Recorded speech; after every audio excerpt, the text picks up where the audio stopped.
day is it? 1. I feel like we should keep the day numbering going forever, based off May the 7th. It's day something. We're on a train. Yay! We're not recording in there, because that's the quiet carriage. This is where we're sitting. This is not quiet. This is not quiet. Where are we going, Jeff? Bristol. Yay! What are we doing there? Trains. What kind of trains? New ones. To all the depots. To all the depots.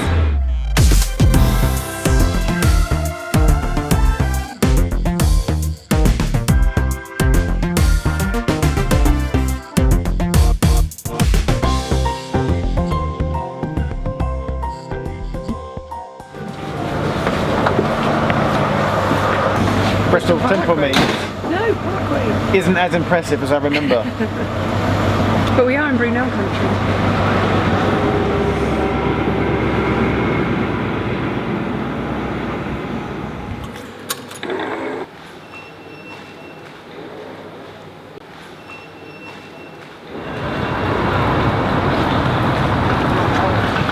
So I like a proper train as much as you do. No, hang on, more. A Class 43 is a proper train. It's a loco with a rake of carriages. However, 43s are being replaced. Which one's the 43? The one we've just been on. Oh. So Hitachi got in touch. They did. And they said, Hey! They said, do you want to come and see some new IEPs? what's IEP stand for? I don't know. We're going to find out. How do we get there? Taxi.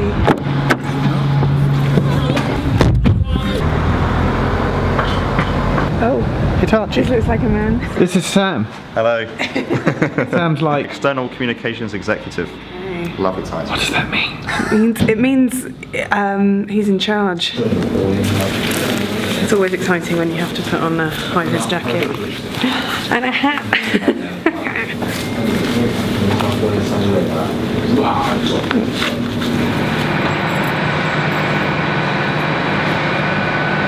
There's trains. They're very shiny and new. Wow.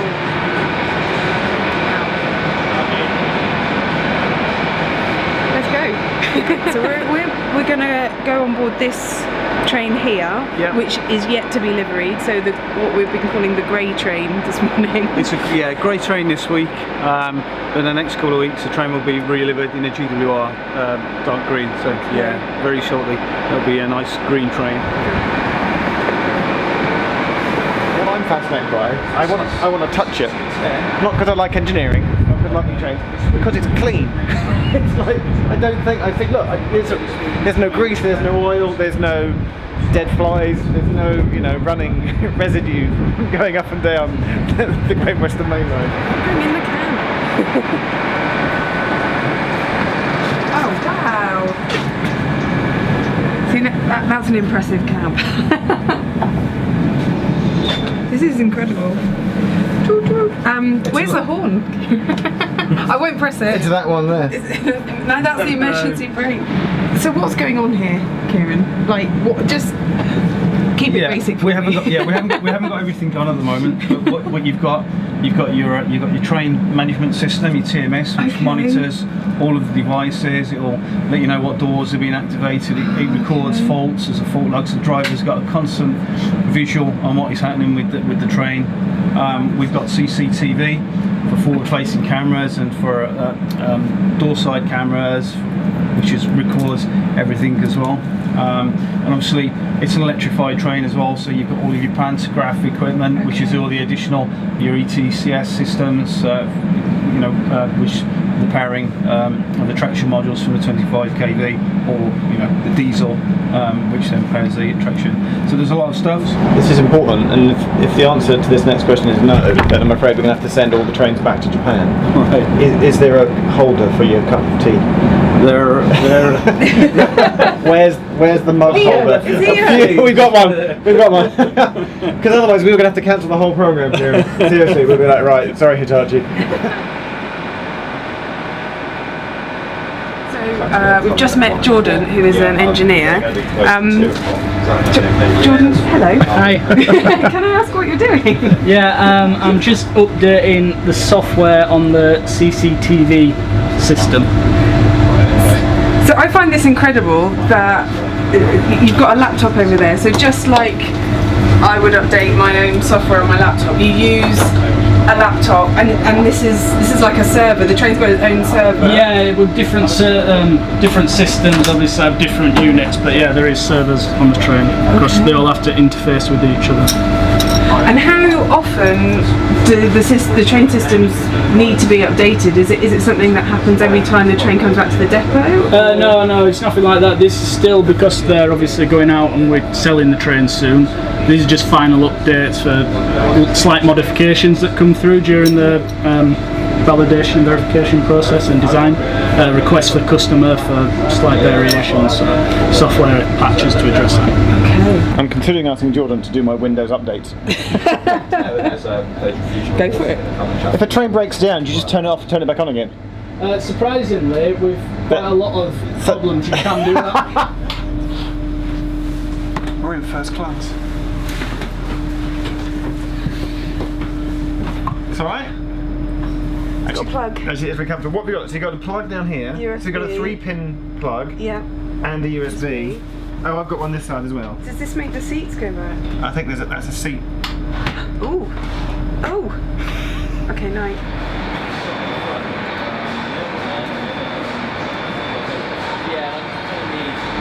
Leaving first class, this is now my expert field of knowledge. Well, I feel like it is. It's the toilet, people. I'm not sure if this is the standard class or the first class toilet, but a real bugbear of mine is toilets that aren't clear of how they should be locked. There was a brilliant story that we never told you about on all the stations. I think we were in Scotland somewhere, and it might have been the guard Neil on the Cardiff Lacouche line, and he was telling us that inside one of the class 158 units a lady got confused because she stepped inside the toilet and there were buttons, and then next to the buttons there was like a vinyl sticker, an instruction panel on what buttons to press to operate the doors, and she was trying to press the pictures of the buttons as opposed to the actual buttons to try and operate the toilet doors.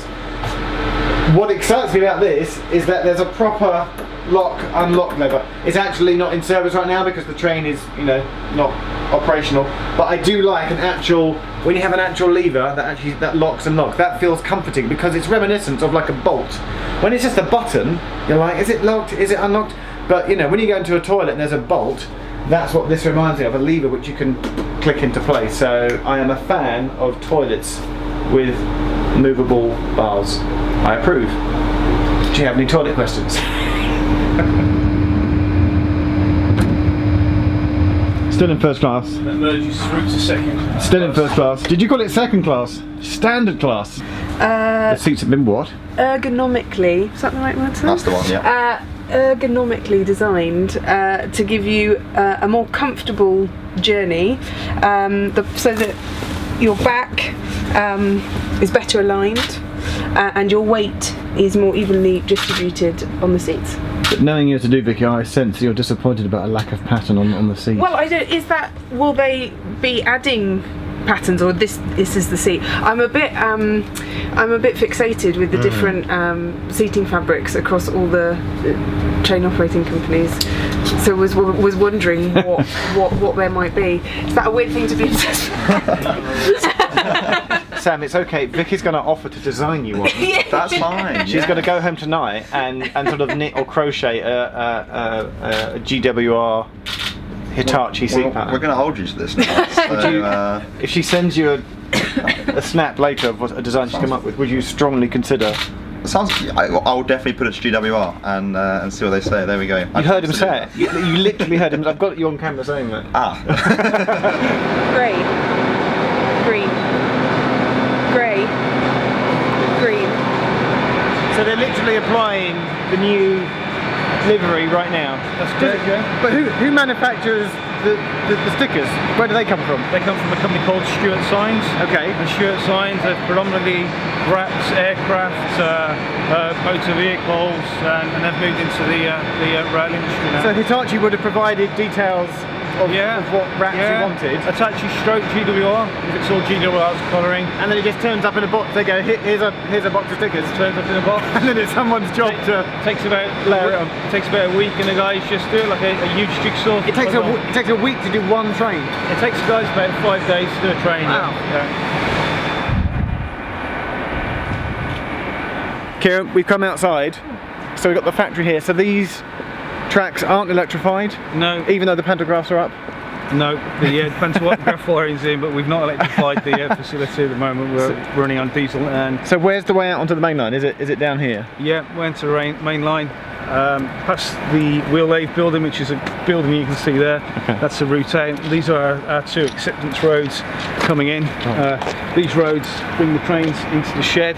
And this whole depot's only been here like what, a year? Not that long? Because I was looking on Google Maps earlier.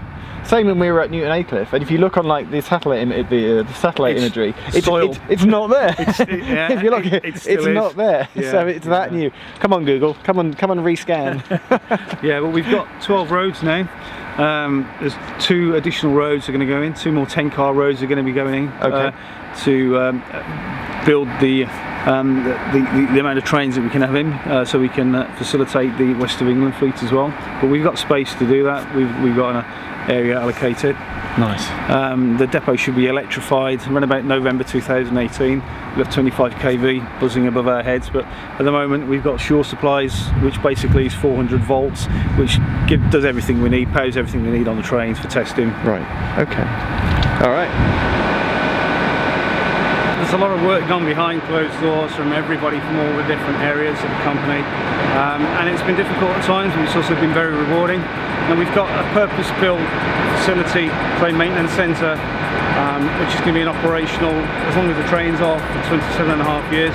We've got state-of-the-art trains, and for us really the tick is, the clock is just ticking now, just ready to put these trains out to service. And everybody you speak to, everybody's so full of enthusiasm and excitement at the thought of these trains finally going into service, and that's it really for us. It's a great place to work for, great facility, and the guys who work here are all very lucky to work in such a great conditions, so yeah, we're all really excited, looking forward to the first trains going out. Thank you so much. Okay, thank you. Trains!